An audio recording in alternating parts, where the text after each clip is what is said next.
నిరూపించిన విషయాన్ని కూడా మీ దృష్టికి తీసుకొస్తామన్నా నేను. మరి రేపటి రోజున మరి ప్రతి ఒకే రోజులో పూర్తి చేయాలి, ఏదైనా మిగిలి ఉంటే 2వ తారీఖున పూర్తి చేయాలి 100% అని చెప్పేసి కలెక్టర్గా మన చీఫ్ సెక్రటరీ గారు ఆదేశాలు ఇవ్వడం జరిగిందని చెప్పేసి మనం చేస్తాను. అంతేకాకుండా గత నెలలో జరిగిన అక్కడక్కడ కొన్ని జిల్లాల్లో ఏదైతే సంఘటనలు జరిగినాయో ఈ పంపిణీలో కొంత తప్పులు కానివ్వండి, లేకపోతే ఆలస్యం కానివ్వండి, లేకపోతే కొంతమంది ఈ డబ్బుల్ని దుర్వినియోగం చేయటం కానివ్వండి, ఇటువంటి సంఘటనలు పునరావృతం కాకూడదని చెప్పేసి మరి చీఫ్ సెక్రటరీ గారు ప్రభుత్వం చాలా స్పష్టమైన ఆదేశాలు ఇచ్చారు. ఒకవేళ అటువంటి పునరావృతం అయితే వారి మీద కఠిన చర్యలు కూడా తీసుకుంటామని చెప్పేసి కూడా ఈ సందర్భంగా తెలియజేస్తాను.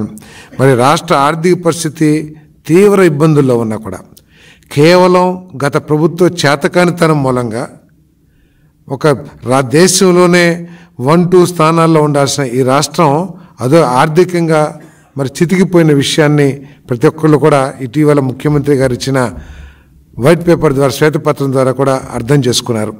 ఇటువంటి పరిస్థితుల్లో కూడా ఇచ్చిన హామీని నిలబెట్టుకోవాలనే లక్ష్యంతో పేదవాళ్ళకి, వృద్ధులకి, మరి ఫిజికలీ హ్యాండిక్యాప్డ్ పర్సన్స్ ఇబ్బంది పడకూడదని చెప్పేసి పోయినసారి 4048 కోట్లని ఒకటే రోజున పంపిణీ చేశాం.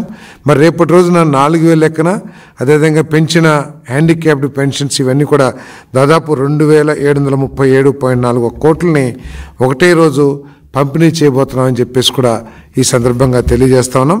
మరి అధికారులందరికీ కూడా పోయినసారి కొంత సర్వర్స్ ఇబ్బంది పెట్టినా కూడా మరి సచివాలయం సిబ్బంది కానివ్వండి, ప్రభుత్వ అధికారులు కానివ్వండి, చాలా కమిట్మెంట్తో ప్రతి ఇంటికి కూడా ఈ పెన్షన్లు తీసుకెళ్ళటం జరిగిందని చెప్పేసి ఈ సందర్భంగా తెలియజేస్తూ